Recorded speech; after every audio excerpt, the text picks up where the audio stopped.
Okay, respiration, श्वसन। Okay, इधर ध्यान देना, हम पढ़ रहे थे एरोबिक रेस्पिरेशन। चार चीजों में से हमने ग्लाइकोलाइसिस पढ़ा, लिंक रिएक्शन पढ़ा, क्रेब साइकिल पढ़ा और टर्मिनल में एक चीज बढ़ा दी थी मैंने, कौन सी बोलो आपको? Electron transport system. अब ऑक्सीडेटिव फॉस्फोराइलेशन आपको बता देता हूं। क्लियर? ओके, क्या लिख रहा हूं? ऑक्सीडेटिव। ओके, बोलो फॉस्फोराइलेशन। क्लियर? ओके, क्या लिखा मैंने? बोलो ऑक्सीडेटिव। क्लियर? ओके, फॉस्फोरिलीकरण। क्लियर? ओके, बोलो यही कंटेंट था, बोलो अपना। क्लियर? ओके, सबसे पहली चीज आपको पूछे ये कहाँ होता है, तो आपको आंसर होना चाहिए ऑक्सीसोम ऑफ माइटोकॉन्ड्रिया। माइटोकॉन्ड्रिया के ऑक्सीसोम में होता है। ये है, मैंने कहा mitochondria. Clear? Okay, mitochondria clear के ऑक्सीसोम। क्लियर? ऑक्सीसोम क्लियर में होता है। कहाँ होता है बोलो? क्लियर? ओके, यहाँ पर मैंने लिखा oxysome. Clear?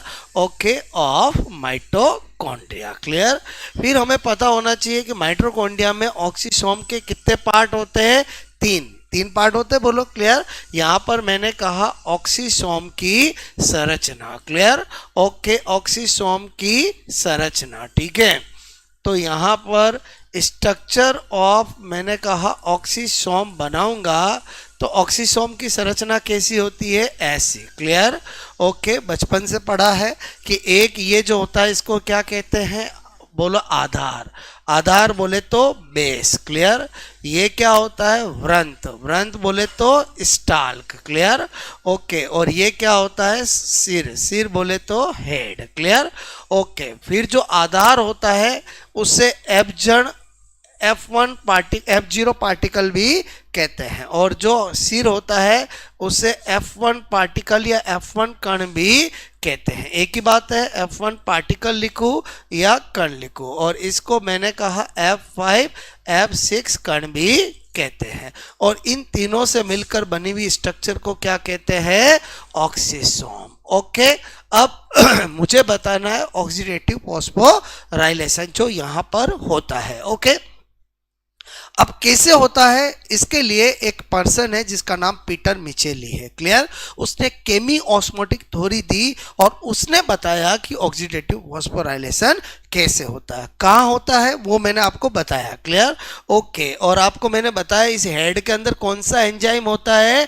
ATPase enzyme, ATP synthetase और सिंथेटेज एंजाइम। पहले बेस में भी ये सब चीजें बता चुका हूं मैं, बोलो। क्लियर?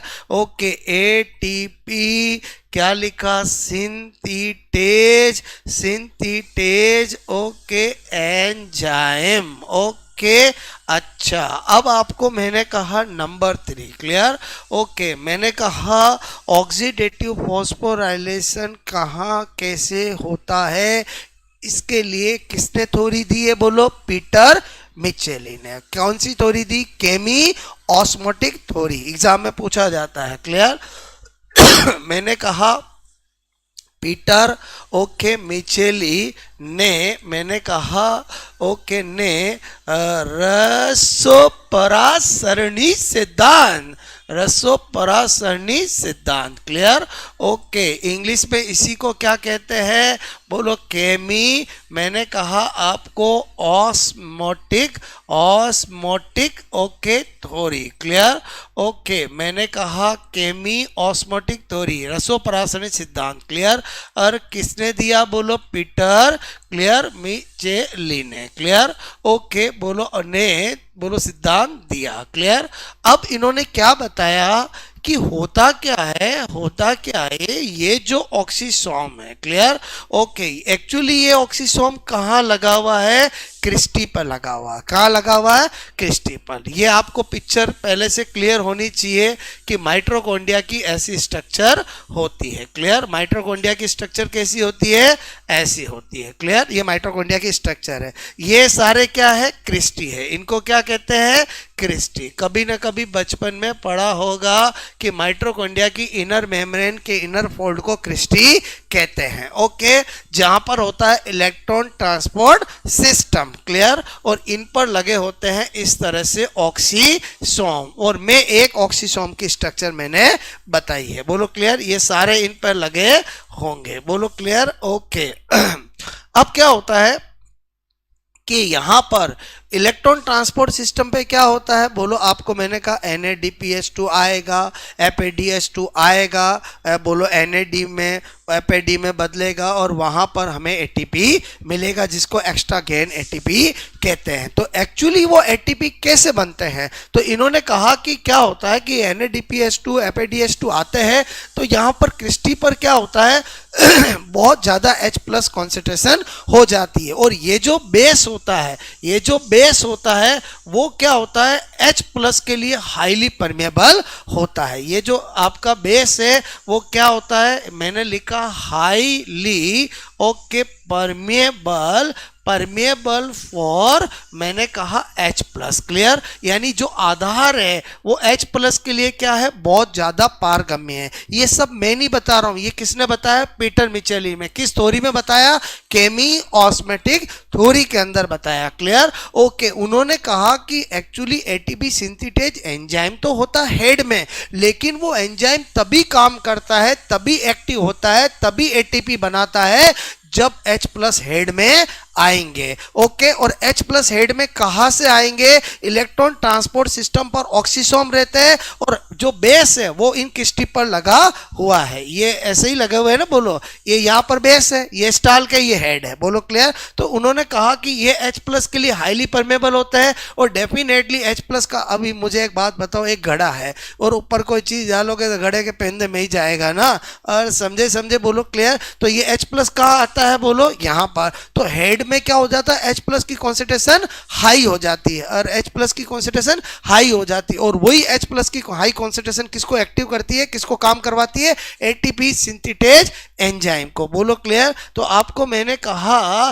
कि यहां पर कौन है, बोलो, ATP, मैंने कहा synthetase enzyme, clear, okay, enzyme. और आपको मैंने कहा ये किसके एक्टिव, बोलो बाई, मैंने कहा हाई, बोलो active by presence of, clear, presence of high H+ concentration, और समझे, बोलो क्लियर, ओके। तो आपको मैंने कहा H+ की अधिक सांद्रता, क्लियर, अधिक सांद्रता पर सक्रिय, क्लियर, ओके। तो आपको मैंने कहा जैसे ही H+ यहाँ आएंगे तो ये होगा, काम करेगा, और ये क्या काम करेगा, आप कहोगे 100% ये तो क्या बनाएगा, ATP बनाएगा, क्योंकि इसका नाम ही क्या है, ATP सिंथेटेज एंजाइम। तो इस तरह से माइटोकॉन्ड्रिया के अंदर ATP बनते हैं, इसीलिए माइटोकॉन्ड्रिया को पावर हाउस ऑफ सेल कहते हैं, बोलो क्लियर। तो इसी को हम क्या कहते हैं, ऑक्सीडेटिव फॉस्फोराइलेशन, क्योंकि इसका मतलब ही यही होता है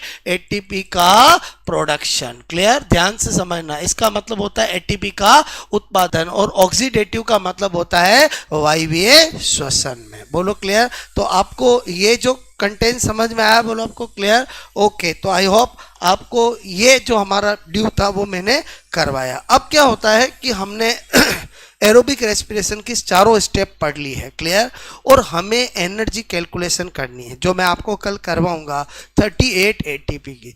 अब होता क्या है कि बचपन से जो हम किताबों में ATP का कैलकुलेशन करते हैं उसमें आपको कभी एग्जाम में आता है तो आंसर 36 जाता है और कभी 38 जाता है। तो आपका 36 और 38 का लफड़ा क्या है। तो इसको क्लियर करने के लिए मुझे पहले आपको सटल पढ़ाने पड़ेंगे। क्या पढ़ाना पड़ेंगे? सटल। कि सटल क्या होते हैं, सटल कितने टाइप के होते हैं, कौन से सटल कहाँ होते हैं, और फिर एनर्जी कैलकुलेशन पढ़ाऊंगा तो आपको बिल्कुल क्लियर कट पता चल जाएगा कि वायवीय श्वसन में कब 36 टिक करना है और कब 38 करना है। बोलो क्लियर? मेरी बात समझ में आई? यानी चारों स्टेप अपनी हो गई, यही स्टेप अपनी बाकी थी। बोलो क्लियर? ओके, तो आई होप आपको समझ में आया होगा कि इसका नाम ऑक्सीडेटिव फॉस्फोराइलेशन क्यों है। ओके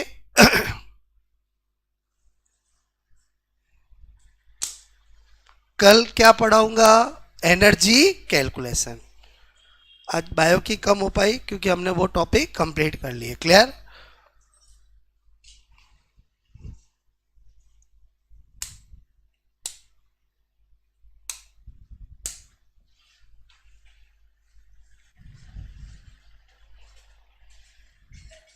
ओके हटा दो।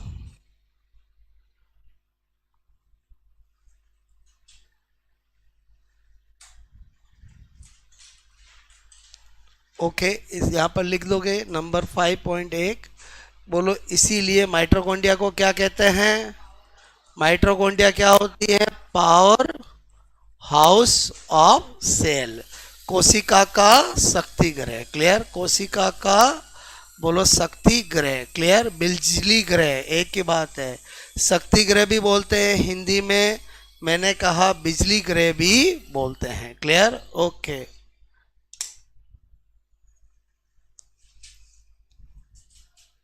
ओके